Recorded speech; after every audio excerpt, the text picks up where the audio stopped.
The dog is in the Van Halen videos. The dog goes with me on the road. Russ and I did 50 cities together in the United States on the bus. It's good to see you. Welcome to the West Coast. Thank you for having me. Well, you know, this is a part of the country, like Woody Allen says, the greatest cultural asset is that you can turn right on a red light. Can you do that where you come from? We can. So we're even, Steven. I started off saying it, if the table is flat, then it's like a poker game. But this is more like I'm going to my probation officer. and you don't look up. You just look at the cards and go, so how's it going, Mr. Roth? Like you already know, and you're waiting to see if I fess up. You know, kind of a thing. So. Well, on that note, how are you doing? We're doing wonderful. I was at rehearsal late last night with the Van Halen gang, and we're getting ready to go to Australia. We have a one-off, and we're revising some of our approach for 19 different reasons. Usually you revise around your injuries in this little niche of the musical jungle.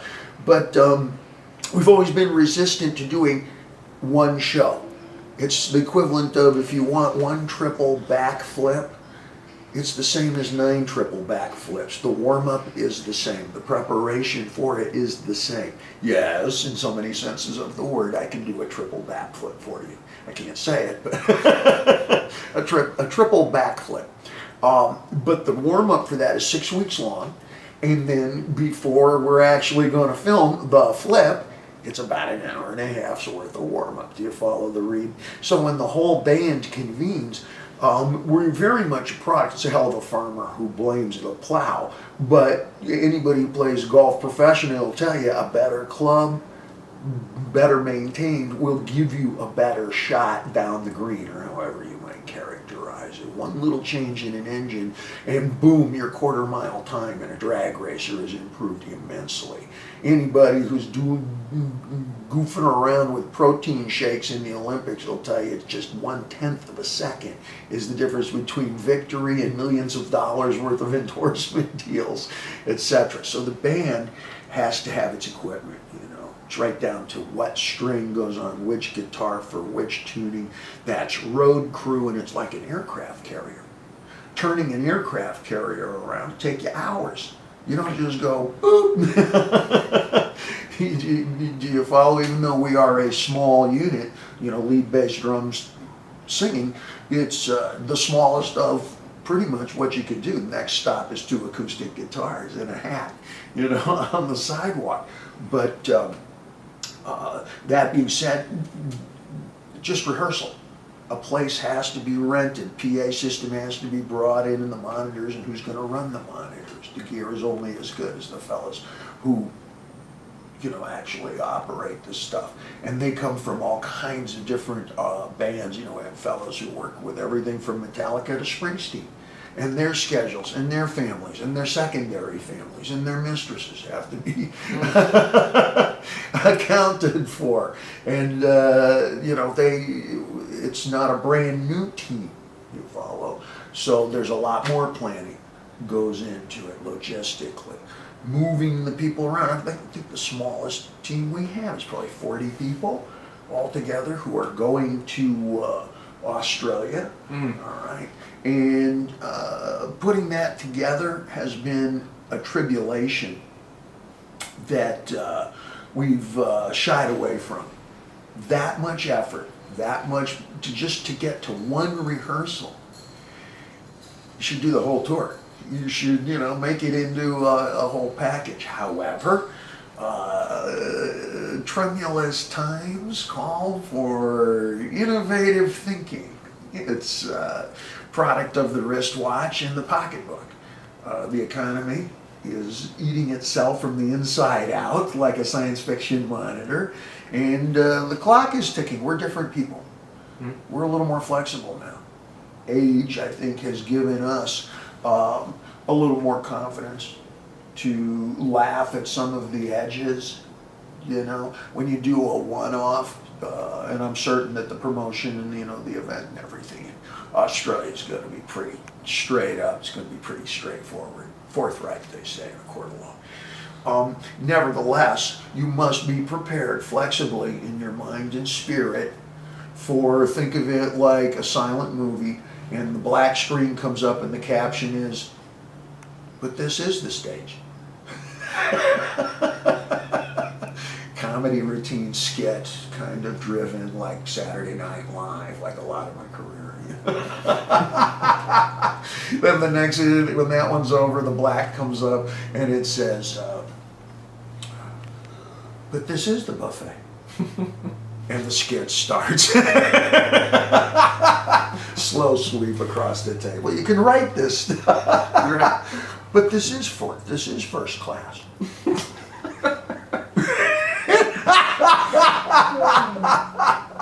And you gotta be, able to bend and move, There's an ancient Buddhist poem from Ikkyu, 1100.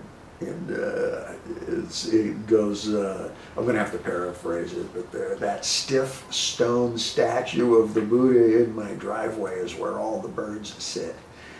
And he deserves it. It means you gotta kind of move and absorb, and you can't just confront. And it is that when you set up a city. When you're performing on the road, you are basically constructing an entire city, right down to a washer and a dryer.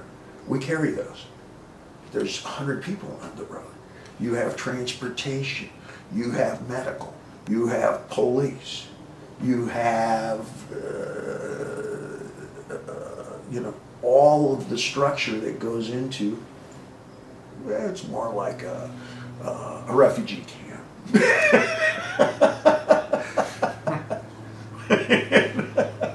But with a really good bar. Oh yeah? Good company in the bar. Great jukebox. Refugee jukebox. Refugee music was Todd Petty. Slave to the please. Have you ever had to explain all that when someone complains about ticket prices of music acts today? Oh, well, that's interesting, Dovetail. That's a very clever thinking. And I think it's accurate. Van Halen is art-centric. We really do generate everything, most of it, in this little office room here. Stage design. We don't just have somebody show us 5 designs and we go, no, yes. Alex and I do it on the computer ourselves. We put it up on the screen, then we bring somebody in to nail it together. Merchandise. All of the ideas are generated here in the room.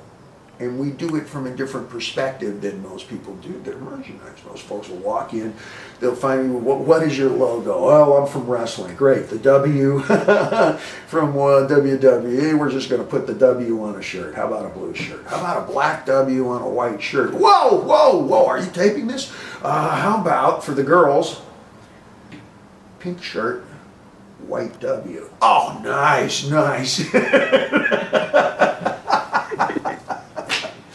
And you go around the table.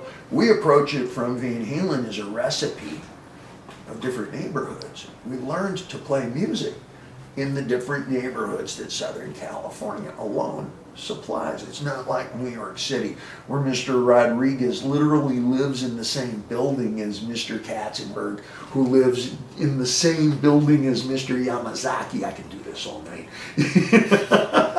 And everybody is kind of in the same elevator more often than not. This is separate neighborhoods. You can afford, even on welfare and food stamps here, a tiny little house. A little stucco plaster house with a little tiny backyard big enough for a pit bull, tie it to a hubcap and get yourself a couple thermoplastic, one-piece thermoplastic country molded chairs, put them on a thing and you've got it. We even invented here the term crack house. We don't say crack apartment. Even crackheads working off of food stamps, welfare, and stolen hubcaps can afford a tiny little house here. And what that leads to is neighborhoods. You have the biker neighborhoods. Out in San Bernardino, it's Hells Angels, Vagos, Mongols, etc. Very different than the Venice Beach surf communities. You know the surf communities. It engendered the surf magazines. You know the names of the fellas, the Slaters and who live out there and do that. Don't confuse it with the skateboard crew who work out of the valley. Don't confuse that with the lowrider Spanish-speaking community, which is not Compton. It's halfway to Compton, and it's south of the Harbor Freeway. South of the Harbor Freeway, go far enough, that's Compton. And that's a neighborhood in and of itself. Bring your 40. Do you read? The Tejano neighborhood, which is Spanish speaking, but those are the gentlemen who wear brand new straw cowboy hats and shiny new pointy cowboy boots to Friday and Saturday night. Equally venerable, equally well known, tens of thousands of these folks, etc. But it's different than lowrider local. It's very, it's not even generational. It's two separate neighborhoods. Country western, you bet. About 40 minutes north of here is all horse and dog country. You may have seen on the internet, me playing with some of my dogs, corralling sheep and, playing around with the horses and whatnot. It's as country as Kenny Chesney. It is maybe that's not totally country, right. But maybe that is modern country, some country modern. That being said, though, it starts about 40 minutes north of here in the car, you dig? And these are really clearly segmented. Chinatown is this way, but don't mix that with Monterey Park Alhambra Chinese, because that's really modern. That's skinny and dangerous.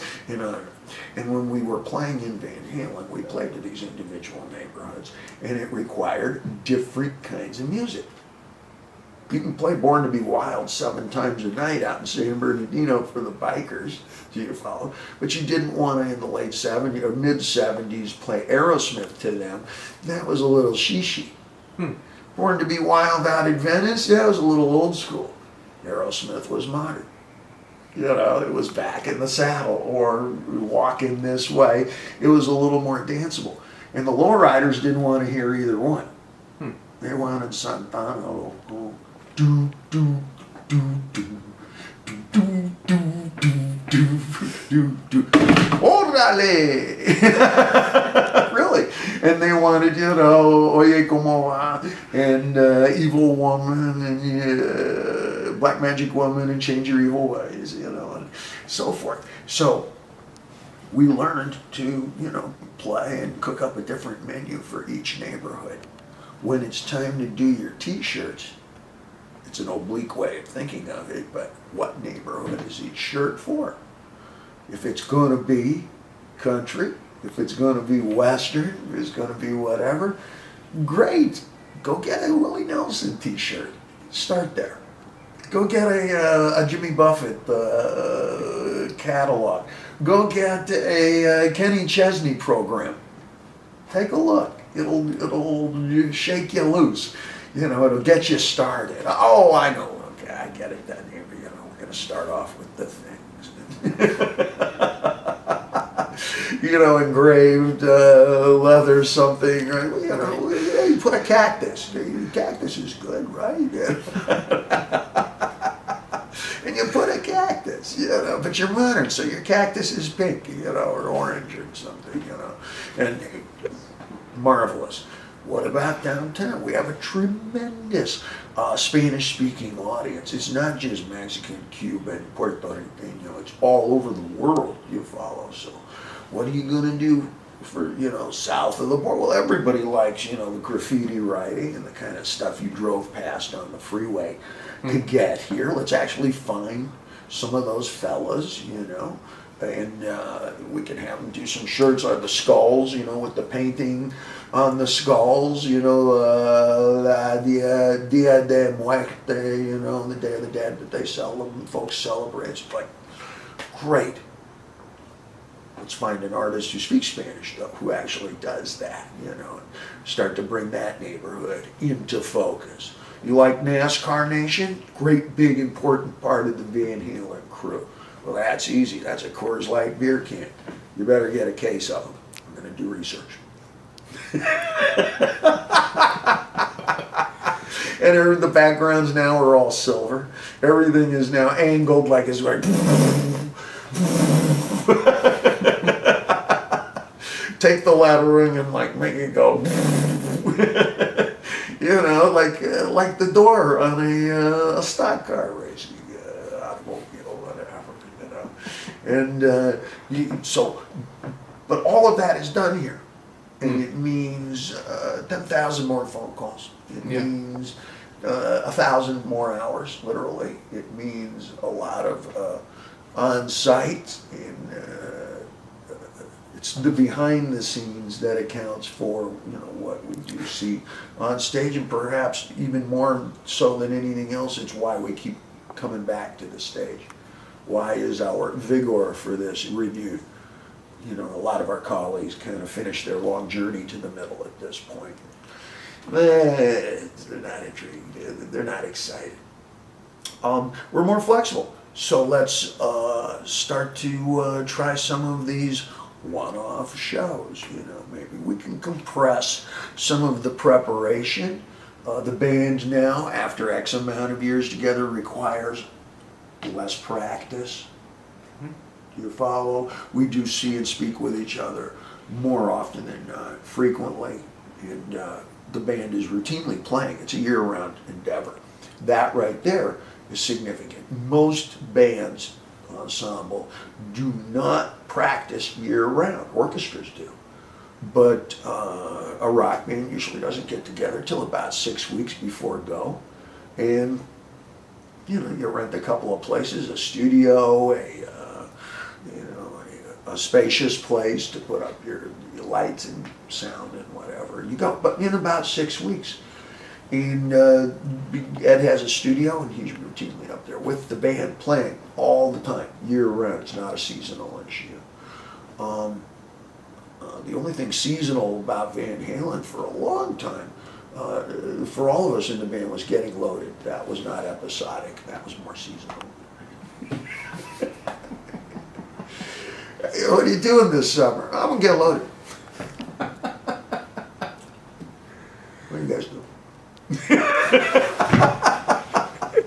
This land that we're in, California, is there This land is my land, but this land is also your land. It was made for you. Indeed. Sorry, No. I could have resisted, but I didn't. Why resist? Please.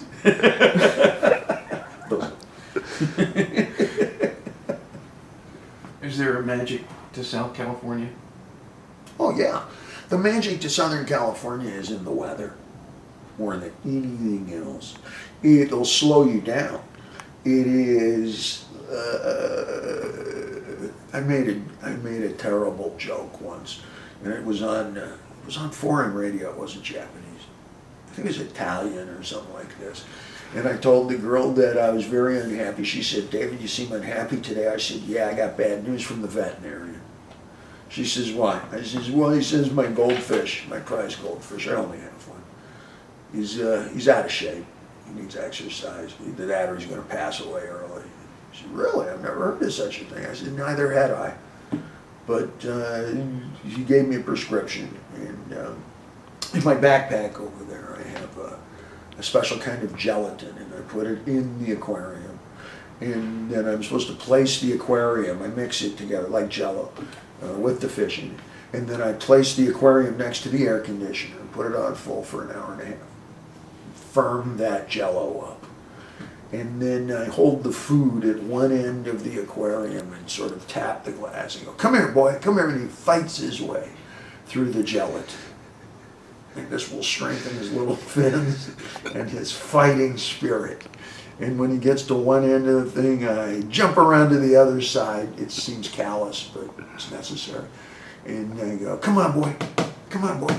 Like this. "Come on, boy." And he fights his way through the gelatin like this to the other side of the aquarium. And I think it's going to have a positive effect. The weather in Southern California has the identical same impact upon humans. You will feel It was beautiful. just the space from the top of your mattress to the floor of, perhaps for yourself, the hotel room, for myself, domicile. That space will be like jumping out of a helicopter into the fucking Grand Canyon. You'll wake up in the morning going, no, I can't do it. You'll look over the edge of your mattress as far as the floor and go, whoa, I feel queasy. I'm having vertigo. and you'll develop what's called high colonic ocular rectilitis. And what happens is this kind of weather will cause your colon to intersect between your rectal nerve and your ocular nerve, and you just won't be able to see your ass going to work ever again. This is so common, all too common. And it's almost irreversible.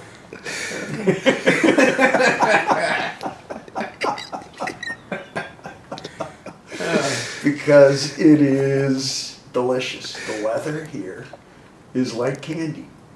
Even at the worst times of year, it's temperate. It's not like Florida, where, you know, it sneaks up on you and then suddenly it's Cuba, you know, suddenly it's jungleness. It's, here is more comfortable than not, particularly like around New Year's Day, it's 80 degrees, people are in t-shirts, etc. And that weather, on the positive side, is revitalizing, particularly to folks like perhaps ourselves who make our livings like submariners. It's an exchange of interiors. It's the interior of a plane for the interior of a studio, for the interior of the editing, for the interior of the meeting office, and, you know, for me, throw in a dressing room and a rehearsal space, etc. It's a little bit like walking around in the Enterprise, you know, starship-wise. The Buddhists say, hey, there's those Buddhists again, that two opposites become the same thing. Walking around like the captain of the Enterprise from one interior to the other, certainly it's also like being transported around like a federal witness. You just sit in your hotel room with two big guys outside the door, then you're ushered down the hallway into a car which sneaks out the back way, Elvis style, driven under a building into a cement space where you will wait in a room to go in front of your peers where you will be judged harshly.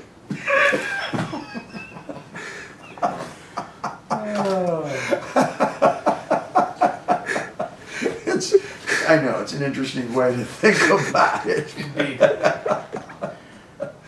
When you're traveling the world, whether you're alone or you're with a band, do you ever try to collect or bring back any of the indigenous music? Well, shopping used to be a major component of travel, in that you just couldn't get certain items, and it wasn't just music. You couldn't get certain kinds of sunglasses unless you were in New York. You couldn't get a certain kind of blue jeans unless you were in San Francisco, coming right out of the Levi factory. You couldn't get a good pair of vintage blue jeans unless you were in LA or Dallas. Or, no, even Dallas was a little rough for some time. We'll say Austin. You had to wait. And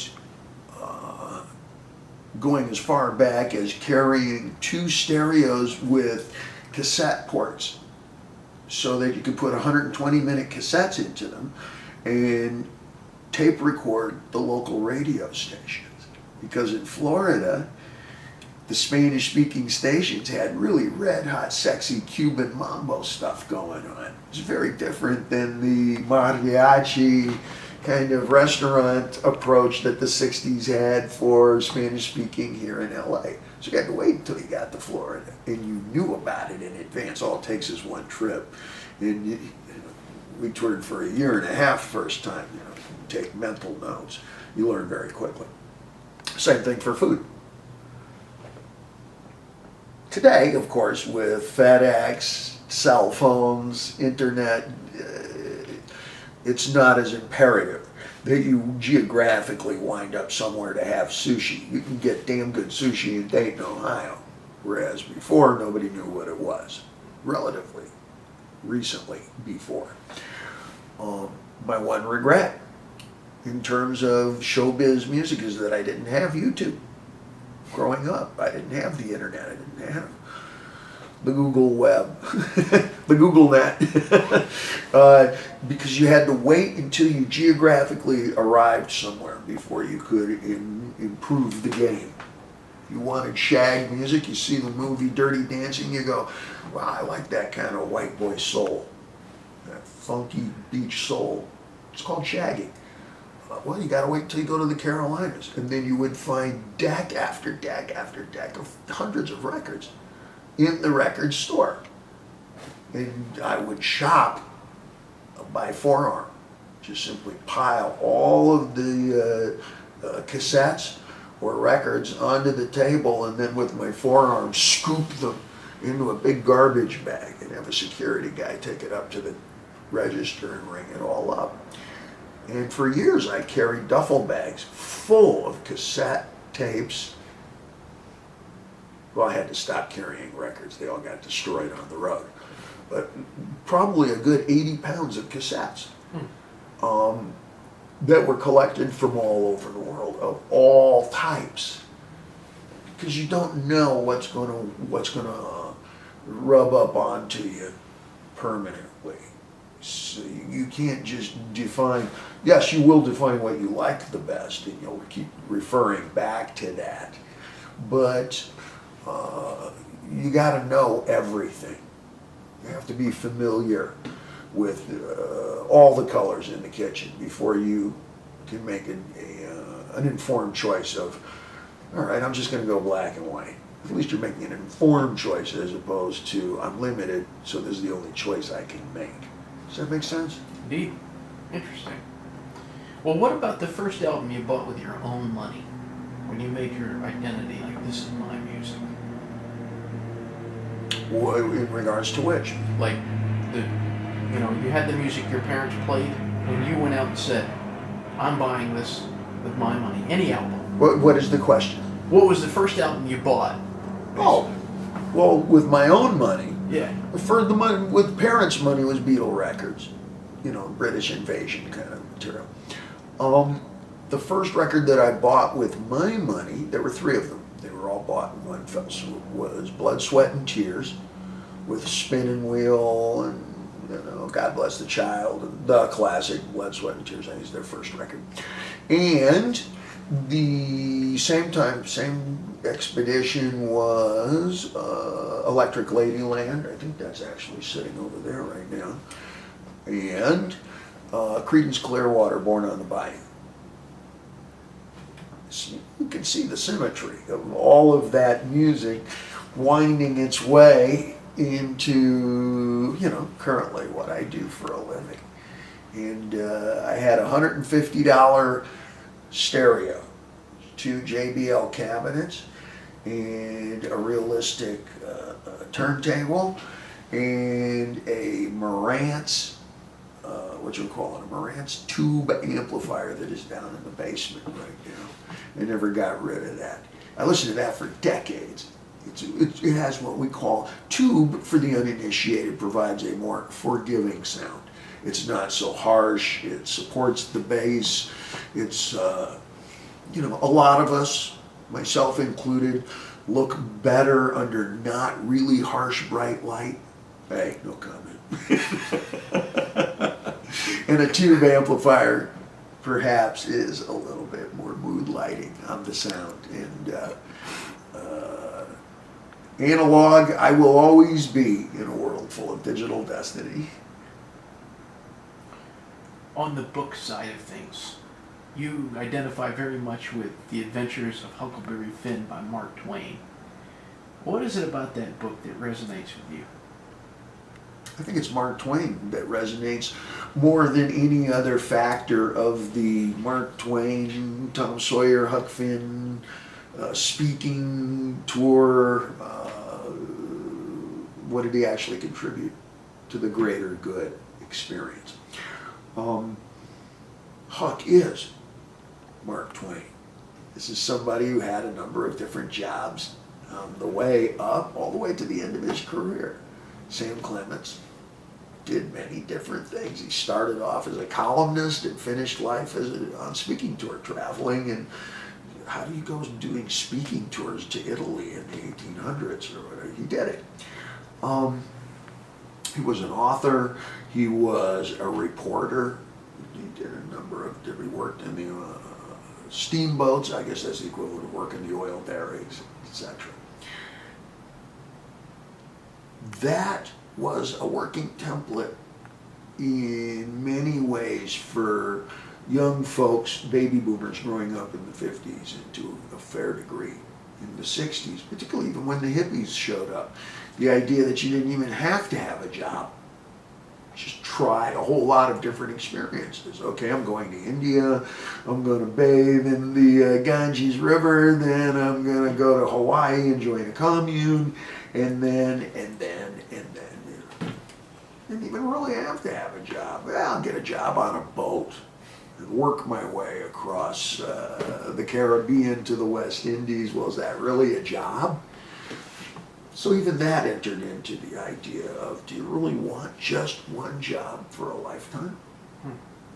Or do you want a story that's a little bit more like, and I use it because it's cliche, it's hackneyed, it is overly familiar, but when you say Jack London, the guy who went to the Yukon to be a gold miner, but then, now I'm going to enter into my own story.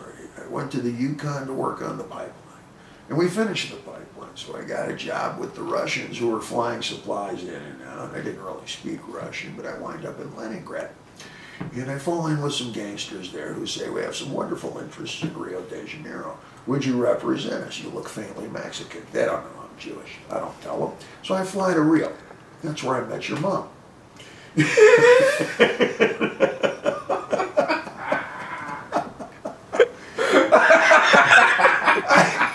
She's singing in this bar I'm managing. She says to me, your voice is pretty good. Why are you managing a bar? Come out from behind the counter and sing with me. I get drunk one night and I do. The rest is history. Now eat your dinner. Oh, God. Well, on the note of women. You follow? That's a story. And if you can somehow balance that out with real life, then some semblance of that with real life, then that's living large. Now it's going to have downsides. It's not going to be all positive. You follow? You're going to dead end perhaps a bit more frequently than somebody who has the greater design in mind. I will go to law school. I will get married. I will have 2.2 kids. All right, that's a little more predictable. You can expect the outcome a little more accurately than, so I find myself in Leningrad. I can't even say Leningrad, but I'm happy, so I stay. You're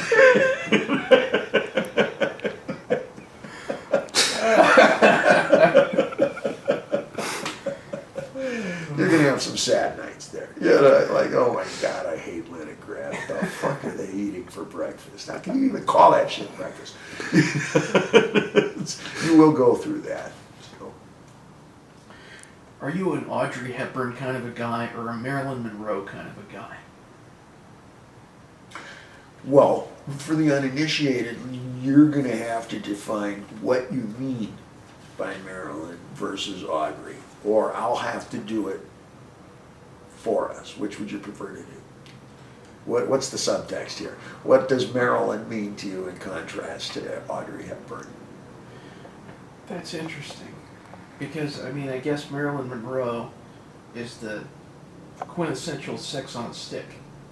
And Audrey Hepburn is a little more demure, but I mean, I guess it's a matter of preference. I don't know. I mean, Okay, well, no, I think all right. Let's just test the deep end here with both big toes. Marilyn Monroe was a sex object. You wanted to sleep with her, or you wanted your wife to dress like her, or you would suggest to your girlfriend, "Why don't you get your hair cut like that?" Or you would close your eyes and pretend it's Marilyn, or you would fantasize in some sense. You know, you tell your kid, "Now that's a hell of a babe. That's sexy," or whatever. But it's this direct desire to make the physical with that person. I don't know if Audrey Hepburn is the best idea of a sex symbol, okay? But a sex symbol is somebody who introduces into the proceedings a sexual overtone. It makes everybody feel sexy. Do you follow? It's somebody who, no matter what's going on, adds that tension and creates that general, feeling in everybody, but it may not be aimed at that individual. If you're asking me about it, so there's a connection somewhere that we're fencing around. I'm not a sex object, especially the older I get. You can pick much more good-looking people to sleep with, guaranteed, especially with my shirt off, believe me. However, what I'm really good at is creating an overtone at the general campfire or pep rally or local armory or arena, or you can put it on a record, and even in the car, you yourself will start to feel young and skinny and invincible and desirable. And as a guy, you will feel, now I am all powerful. And the women will start to feel like a little more apple of the eye, etc. And, consequently, Van Halen material is virtually responsible for a baby boom in and of itself. You play a song like Panama, a lot of people took their first ride in or gave their first Hummer to that song. That was a pretty good twist of words. Well done. Play that one back. Hope maybe that one will go viral. Nobody's looking at me. At the end of the night, they go, "Hey, thanks. Great night." But I just helped with the lighting. I helped, with the set the table. Good day. I helped pick the tunes. I'm a little bit like the devil in Damn Yankees, leaning over the shoulder going, "How's it going so far, Joe? Need any help? If you need any help, I'll be right over there."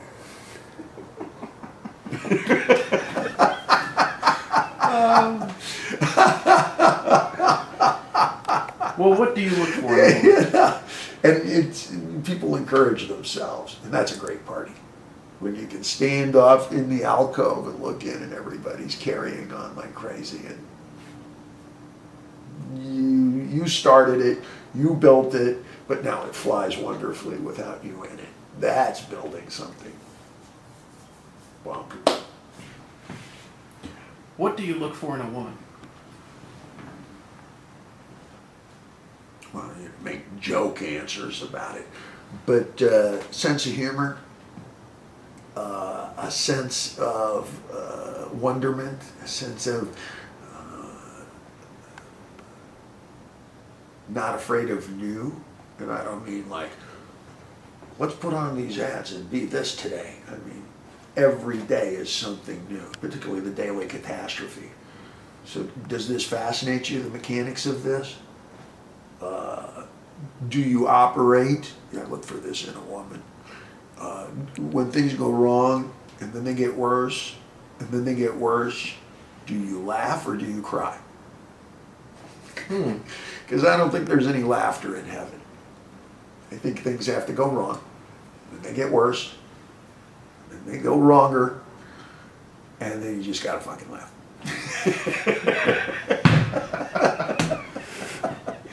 Okay.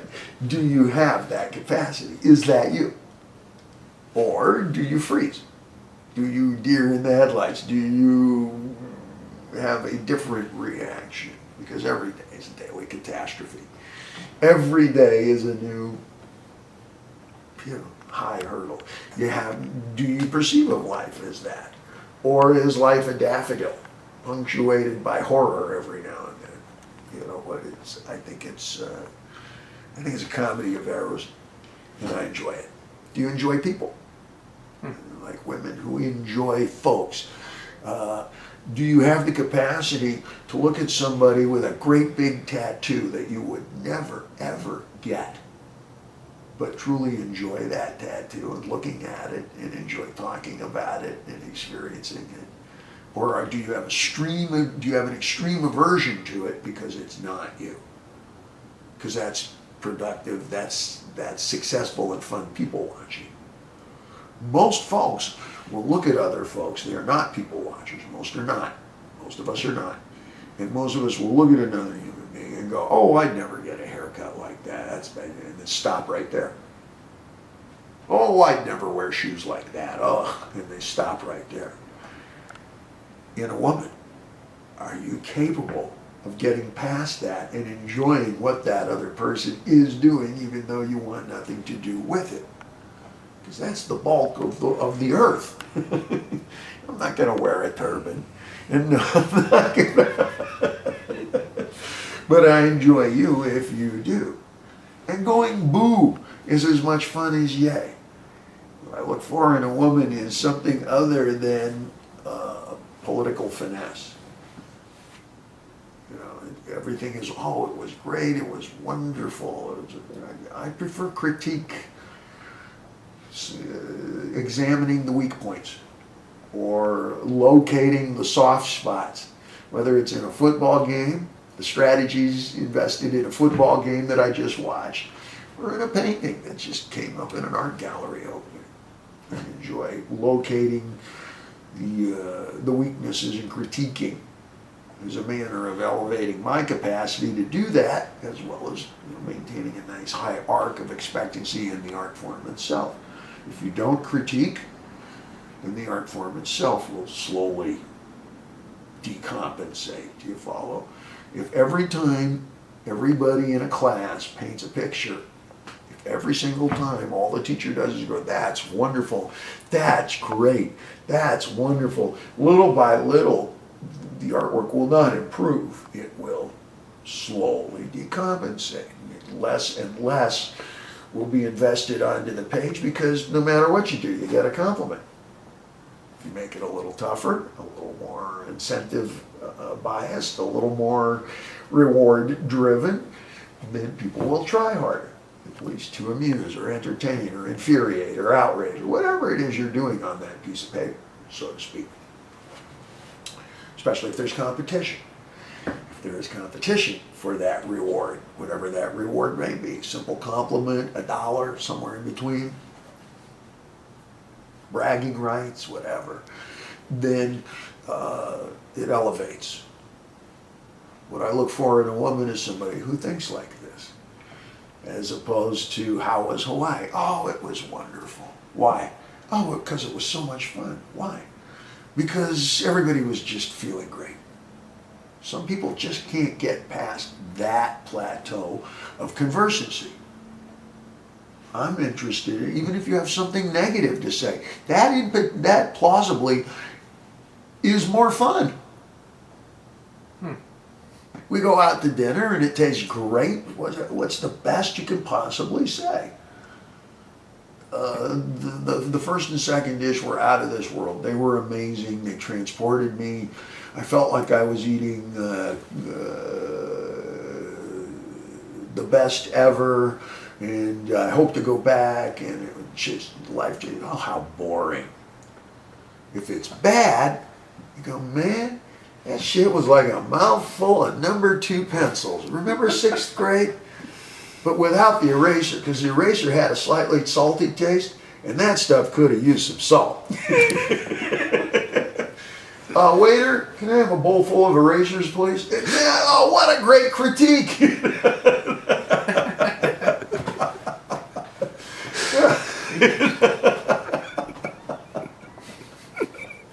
And you can do that with movies.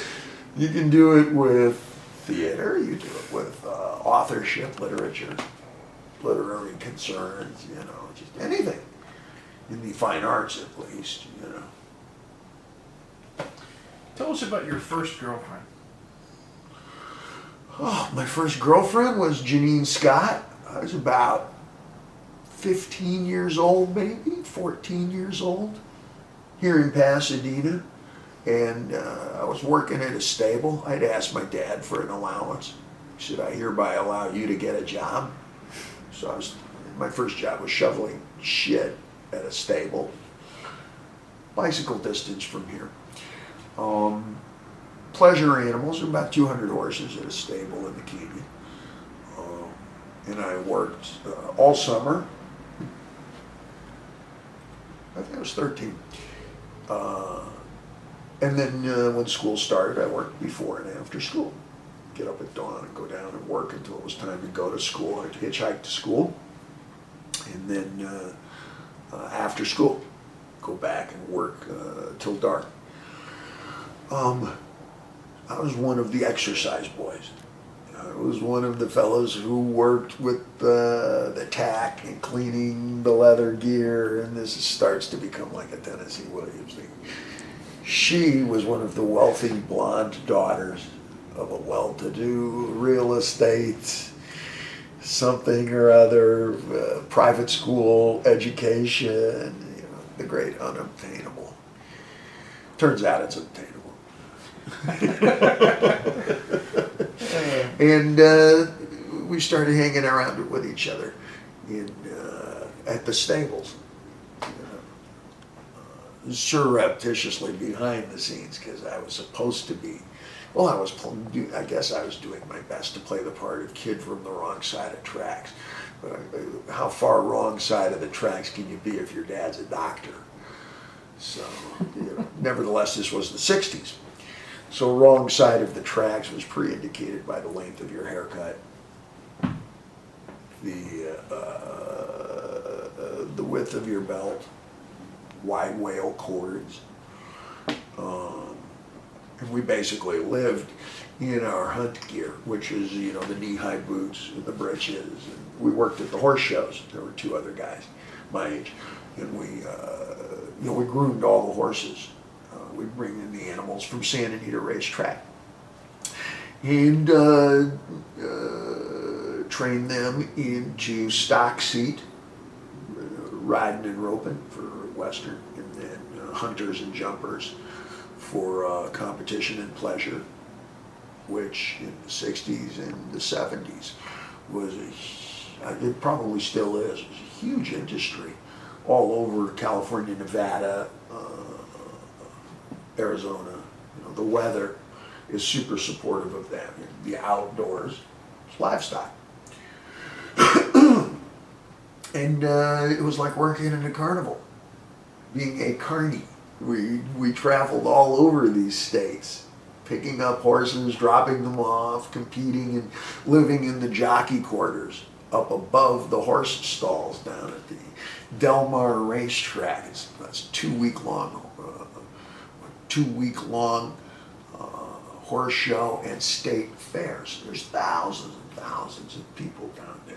And that's your first experience of really being free from the family, being free from any restraints you're aroused about. You're finally in the book. You're finally carrying a pack of illicit Marlboro cigarettes in your pocket, and you got $15 American in the other pocket. And you're going to go play ring toss and look for girls. How did you get the idea to start the Roth Show? The Roth Show is broadcasting, and I wanted to do that before I wanted to sing and dance. Broadcasting on the radio, as I grew up with it in the 60s, in part of the 70s, was a very distinguished art form. in contrast to what is, at least in appearance, very predictable today. It was personality driven, voice driven. Individuals like Wolfman Jack had instantly identifiable signature voices that were as identifiable as Rod Stewart or Billie Holiday. The styles were as codified and as familiar and varying as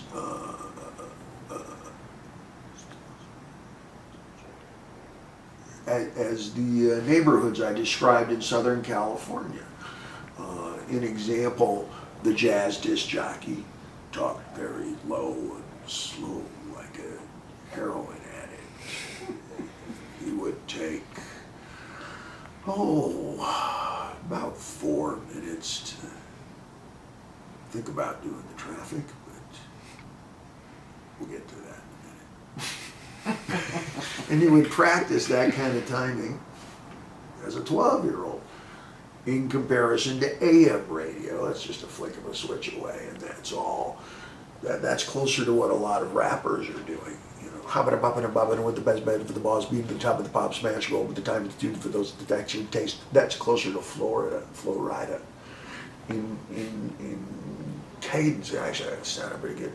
Hopping and bopping and bopping with the best bed for the boss, beating the top of the pop smash gold with the time to tune for those detection taste.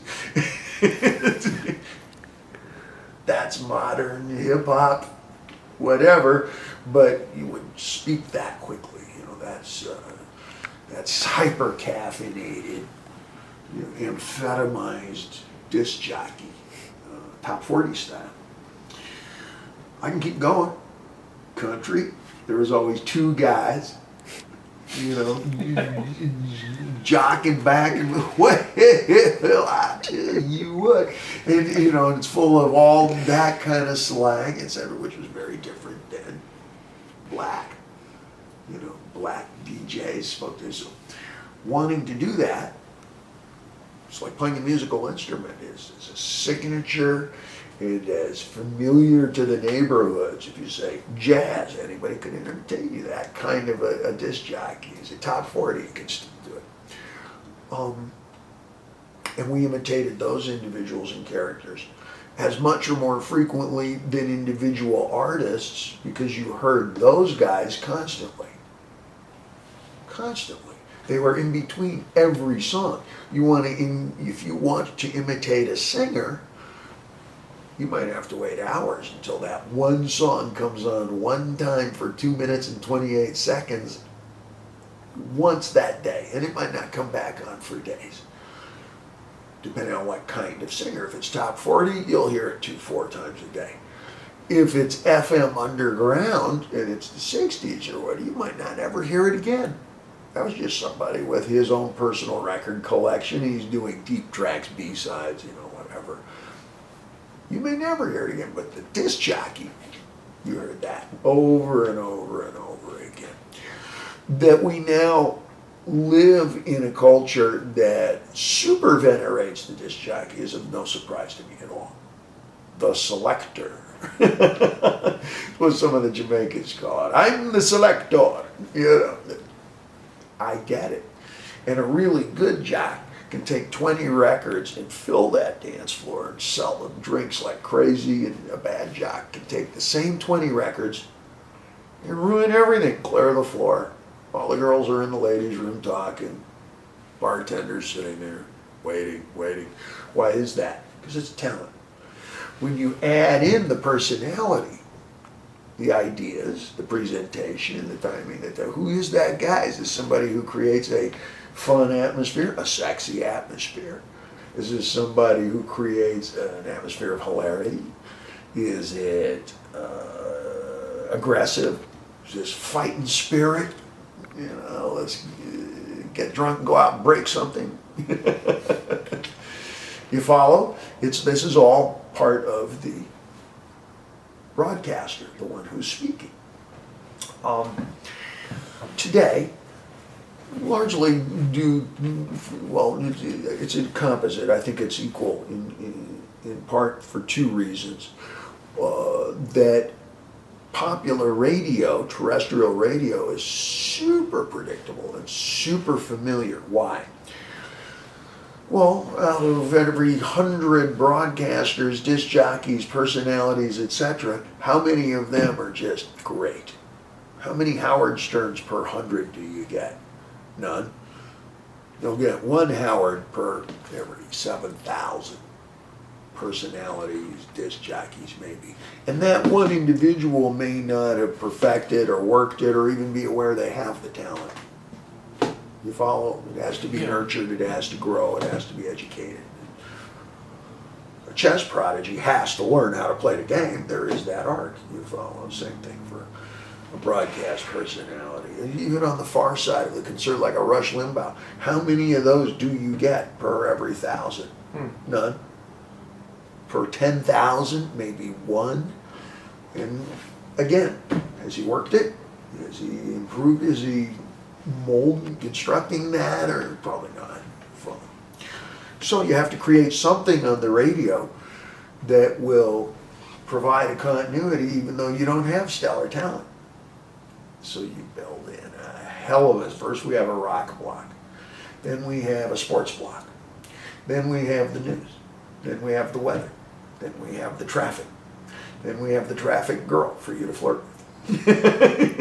then you lay that out, and then they will brief the individuals, you know, over and over again. Now here's what we want you to do. At 20 minutes to the hour, we want you to tell them that it's 20 minutes to the hour. Okay. Now when it's 10 minutes after the hour, I want you to say it's 10 minutes after the hour. At 20 minutes to the hour, tell them that you're going to tell them that it's 20 minutes to the hour right before you tell them. And then tell them you're going to announce it when it's 10 minutes after the hour, but only when that happens. You with me so far? Okay, let's keep going. And they will do that so that no matter who shows up, as long as you keep an ebullient kind of bubbly persona going, that's my radio laugh. Okay, we're going to be back here in 20 minutes. It's 20 minutes to the hour. We got a big rock block. We got a traffic block coming up here. We're going to be doing the weather at 20 minutes to the hour. And at 10 minutes after the hour, I'm going to be telling you it's 10 minutes after the hour. So don't go away until it's 10 minutes after the hour, because in 20 minutes it'll be the hour. I was talking about this with Adam Carolla.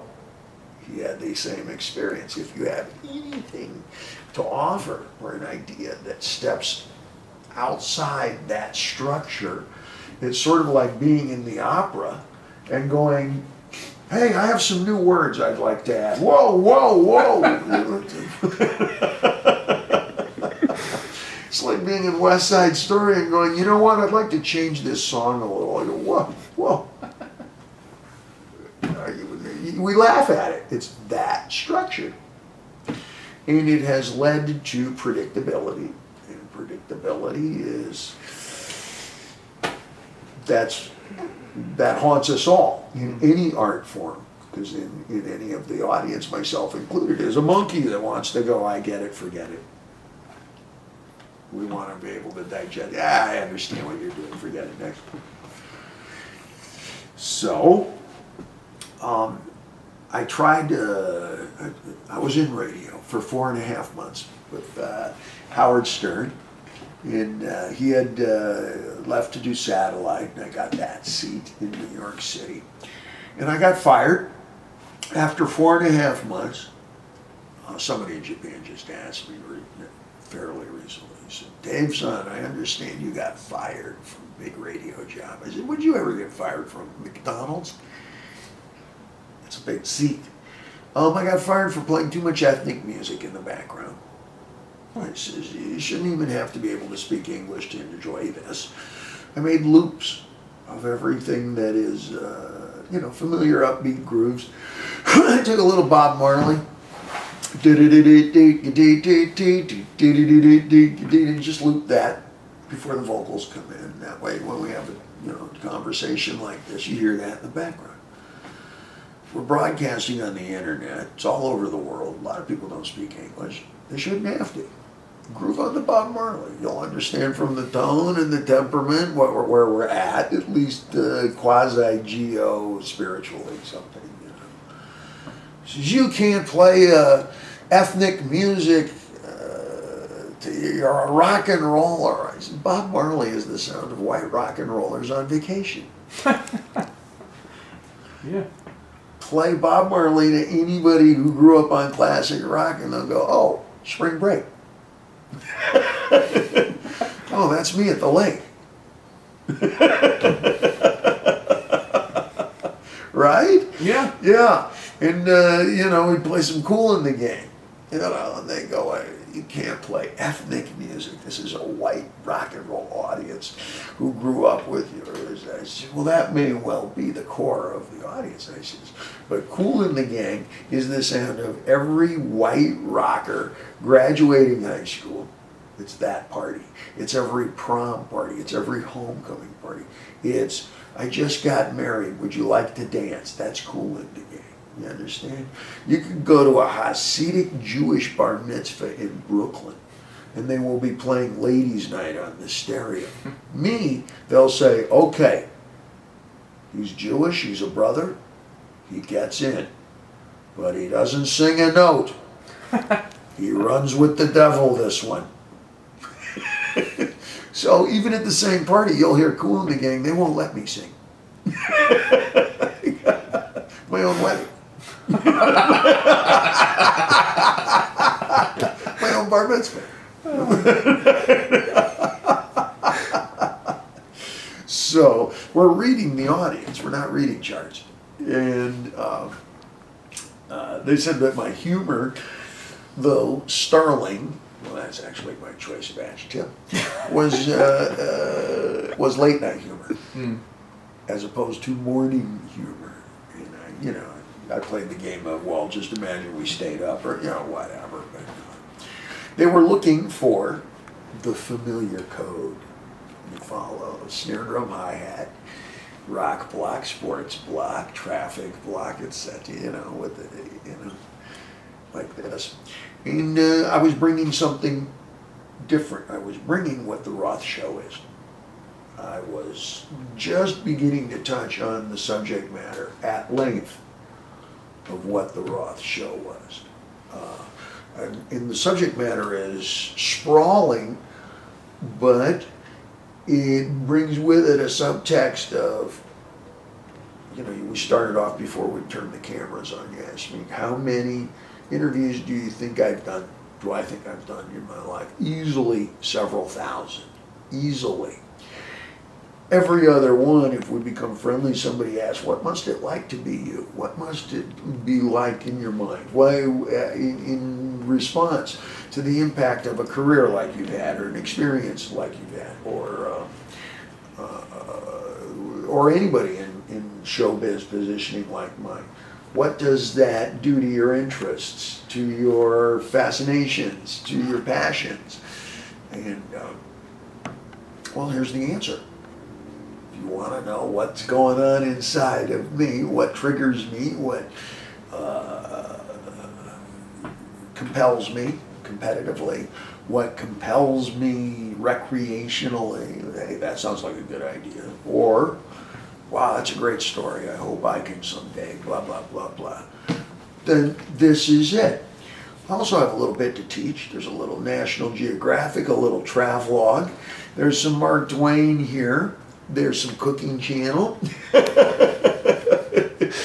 It's not like really, we're not really wandering around city sites. Today we go to Milan, colorful Italian city of Nana. You wander around inside my skull. And you're going to bump into a lot of characters because I'm a people person. So whether it's an old Japanese wrestler from the 50s, or whether it's a semantics professor discussing swearing in New York City, or whether it's you know, an engineer who works in radio and explaining to you finally why FM DJs speak so slow, the real reason. all of that is, these are all answers to a lot of questions that it's just way too rich and too extensive to answer in an interview format.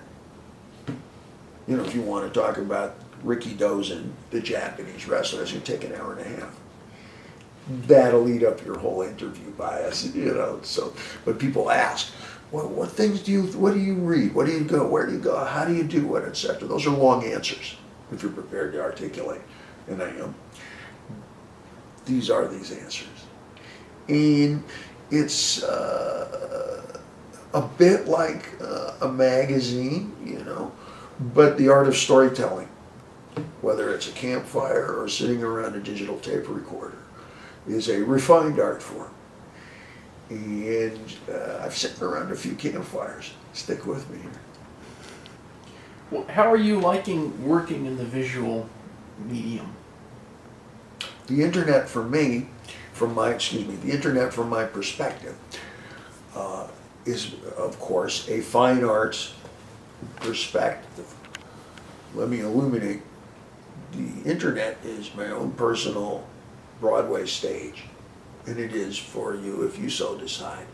It is our own personal movie theater, our own personal radio station, our own personal television channel. Not television show, but television channel, because it is encompassing of that, should you so choose.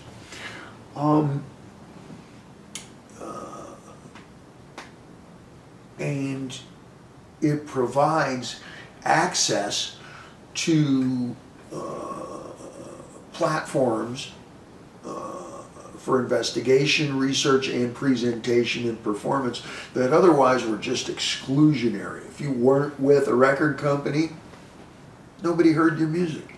If you weren't in a Broadway show, nobody saw you dance. Nobody saw you act. If you weren't with Simon and Schuster, or you know, a legitimate publisher, you could type all you want. Nobody's going to read what you got. If you weren't assigned to a news desk and a columnist with a very real newspaper,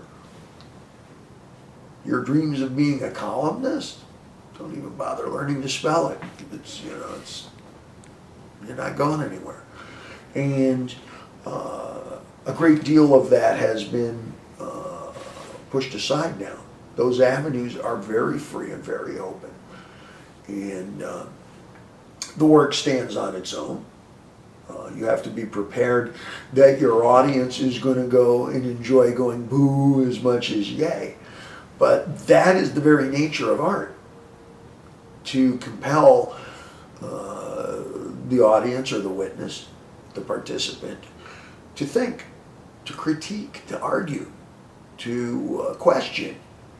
And it's also art, high art, can come in many varieties. It's to compel you to figure out where you are on the map. You know, look at you figure out, you know, your values. That ain't art, that's just a picture of a soup can. No, I think that's a marvelous didactic explanation of growing up in a overly industrialized background where Campbell soup cans are the mountains and the rivers, etc. You know, see, I'm thinking as an artist, so I could put myself on the map of, okay, this is where I am. On the other hand, I didn't like Andy's haircut, so now I understand where I am cosmetically, but I did dig the sunglasses, so now I'm kind of painting in my picture of who I am. You follow? And we all do that. And you can do that with the Mona Lisa, or you can do that with the Kardashians. Because you're going to watch that show, and you're going to go, oh my God, I'd never marry a dame like that. You're kind of figuring out on the social map where you stand. But I would date a gal like that. Okay, great. Right there. Now, I wouldn't cut my hair like that, but I would eat dinner like they're eating it, you know, and little by little you create like The Sims. You're creating who you are, and that's what art is for. The internet allows us to really get involved in that right away, whereas those doors were very closed in most of those departments, unless you signed up with one for life. You don't just bounce from, it's very rare. You bounce from Broadway to cinema to concert stage, then broadcasting. You have to sign up for one and do one job and do the hell out of it. I don't recommend, I think the word's megalomania. Oh, I can do everything. Become a jack off of trades. A master of disaster. It's just do everything poorly. The mediocre are always at their best. You can say that for them. But in terms of doing what I do, it fits into a variety of different media. What I already do as, the voice of Van Halen, as a singer in a rock band, already fits in terms of, we make little movies, we make videos. In terms of broadcasting and the spoken word, well, we do interviews, we have for decades, but now we have a different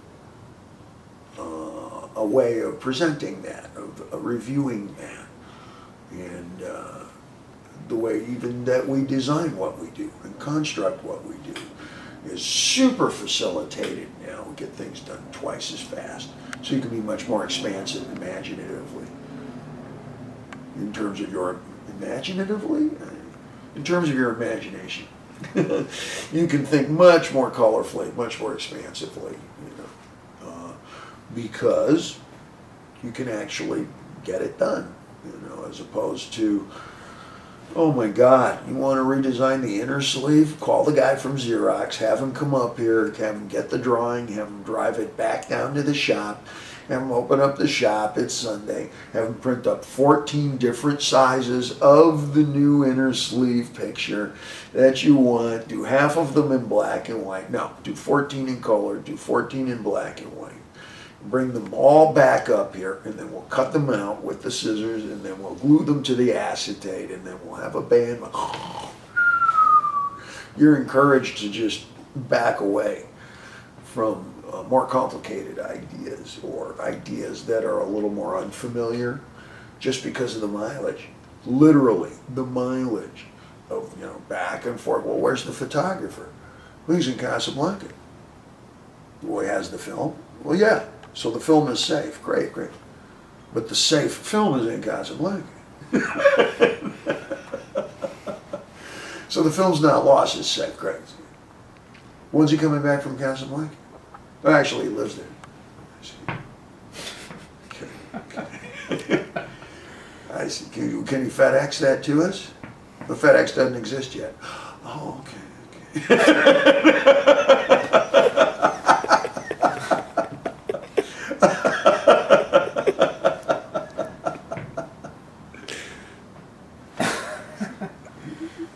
Do you still get inspired to write lyrics?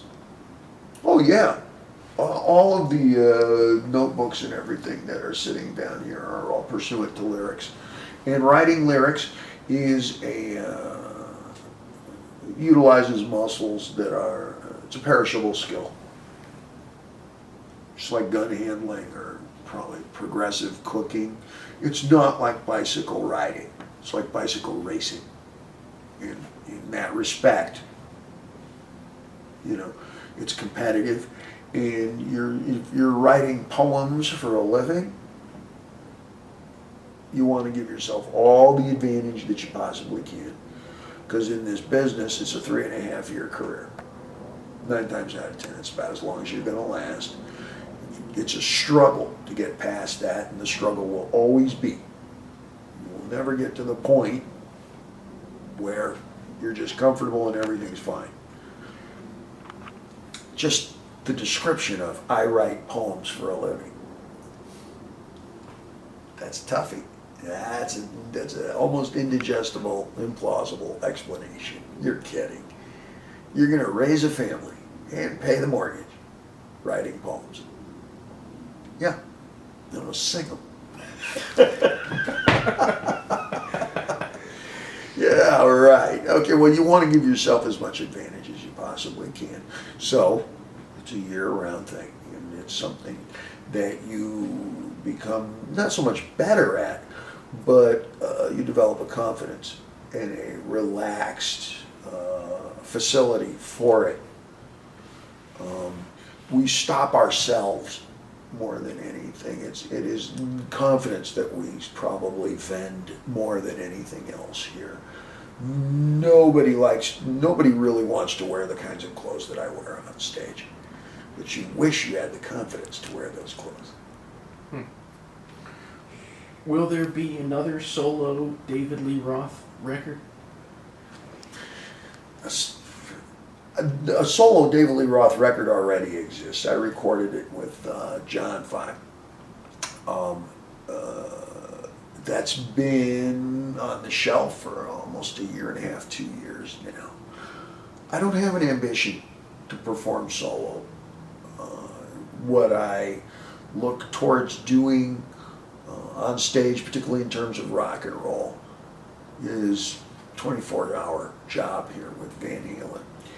And the band is in full function now, even though this is technically a year away from the mill. We're constantly busy. It's all day. And when I'm in Japan, where I'm now spending most of my time, that starts at 3 in the morning. Just because of the time zones. Get on the headset, cook up the coffee, and go. God forbid something happens with Van Halen, health-wise, an act of contrition or an act of Ferrari. Who knows what's going to happen? Rock bands are super fragile. And I don't think politics will rend this group asunder, but who knows? Health issues. The band is getting to where we do the James Bond schedule, which is about every 3.5 years, where the music comes out. You don't want to come back any sooner. James Bond movies have been around so often, they come back any sooner than 3.5 years. And it's like, well, weren't you just here? It's like that third Johnny Depp pirate movie. Didn't you just put out a pirate movie? Ooh, and the third one's pretty good. Too soon, too soon. So there is time. Nevertheless, the idea of write, record, rehearse, perform, it's very familiar, archly familiar. And if I'm going to do that, I can't really do it much better than Van Halen. If you ascribe to the F. Scott Fitzgerald axiom that there's no second chances in American culture, you're known for what you did first. Well, that's my rock band, Van Halen. And that being said, I've chosen to try something parallel. I've always wanted to broadcast. And doing the Roth show is something that will expand mightily, given, Jesus don't tarry. We're going to be, up and running and doing a variety of different and new things there. That includes some music, but by and large, I think the music and the touring is accounted for by the VH band. So I don't think in terms of playing solo now. What is the best thing about being David Lee Roth? Best thing about being David Lee Roth is probably, I've got it wired now to where I can go to a restaurant, they'll know who I am, and I get a really good table and really good service, but because I'm a master of disguise and camouflage, nobody else in the room recognizes me. So I kind of come and go with impunity. I can maneuver around in the cities and the airports and the public spaces of the world, invincible, invisible, invulnerable, like a true revolutionary. I walk amongst the people. When it's time to get attention, we take our hat off. We put on something colorful and everybody recognizes David Lee Roth. Are you kidding? I am one of those musicians that virtually everybody, at least in 2 different generations, can imitate. not graciously, frequently.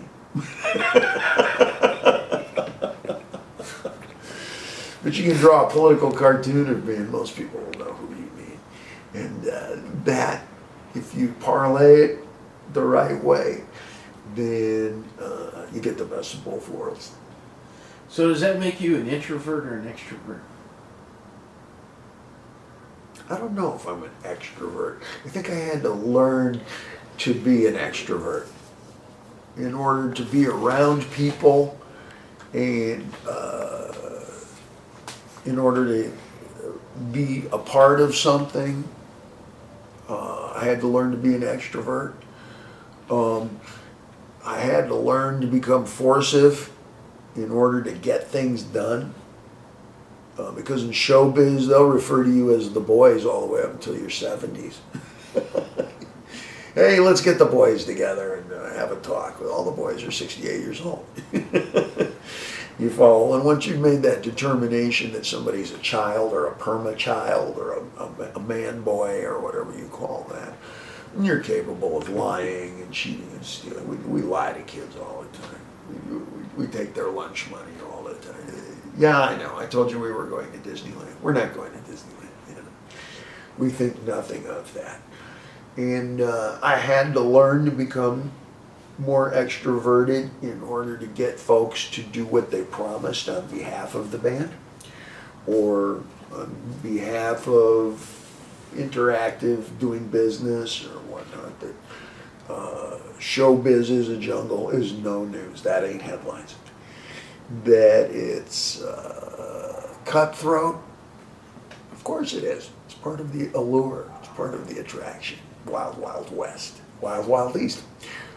But I did have to learn to be a little more expansive and a little more forward, even in doing interviews and so forth. I learned very early that the world was not impressed and did not love me. Not the whole world. Not as much of the world as I felt should.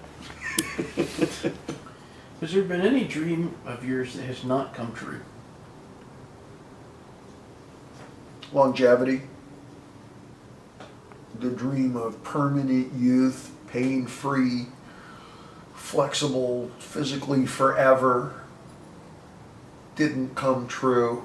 I have to train around my injuries. They're pretty frequent at this point. I've got everything old tap dancers and old wrestlers have. Everything the old boxers and the old, I don't know what gymnasts have. You know, it's pretty much carpentry. And it remains to be seen how long can you do this for. You keep upping, you keep re-enlisting. And there appears to be no retirement age. There used to be. Retirement in the American military, I think, is 58 years old. Regardless of your rank, you must retire at 58. And we used to think that rock and roll was probably 10 years earlier than that. You should probably go, if you adopt a John Lee Hooker, Willie Nelson approach to things, you can journey well up into your 80s, Tony Bennett style. I don't know if you can run with the devil when you're 80 years old. You'll need some backup singers to help with that. But that being said, I'm curious as to what the future will bring physically, graphically. In this kind of music, we are our bodies, like a boxer is. You know, first thing you say when you say a boxer's name, especially after a long passage of time, was, what was his weight? So-and-so, the welterweight. Oh, you remember so-and-so, the heavyweight. You are your body. And as a singer, as a dancer, as, for example, Alex as a drummer, you very much are a product of what you are physically first. It will affect your mood, your disposition, your capacity to perform. This isn't classic flamenco guitar. This is kind of a combination of guitar and speed skating.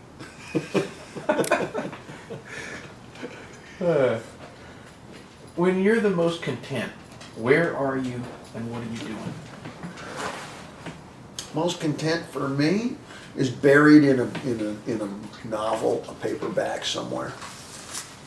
Generally on an airplane. There's no phones.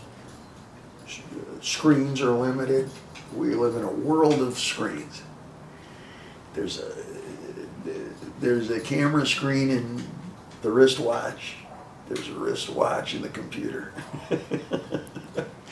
There's a computer in my cell phone. Wait a minute, my cell phone actually is a computer.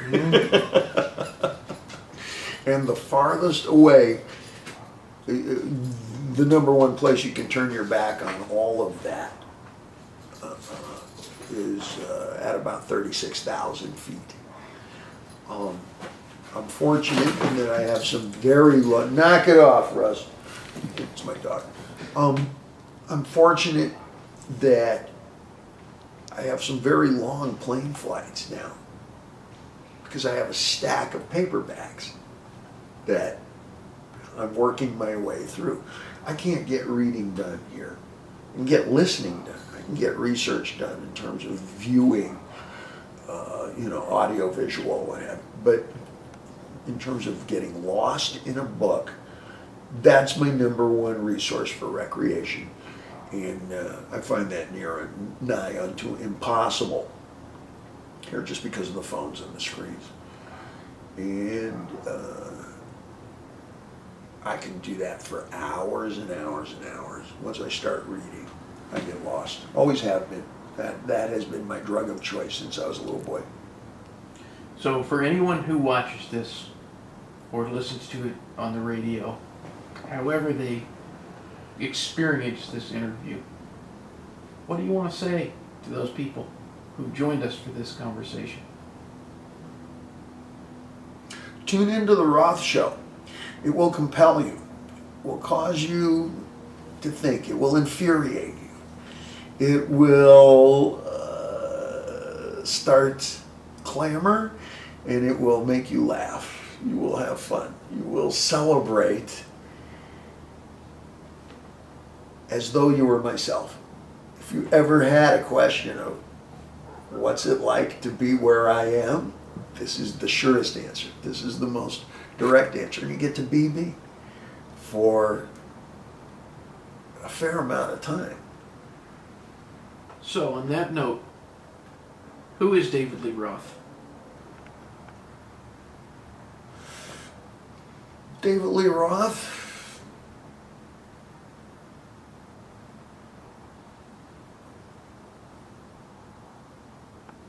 David Lee Roth is the American story. I don't know if it's the American dream.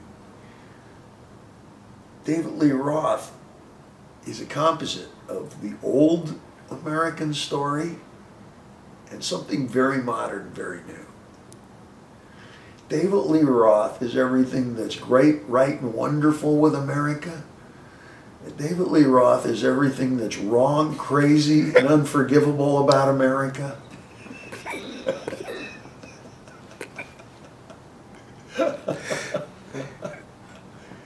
How's that for a base hit? Hey, there you go. Well, sir, thank you so much. Likewise, thank It's been a you. pleasure. Great stories, great stuff.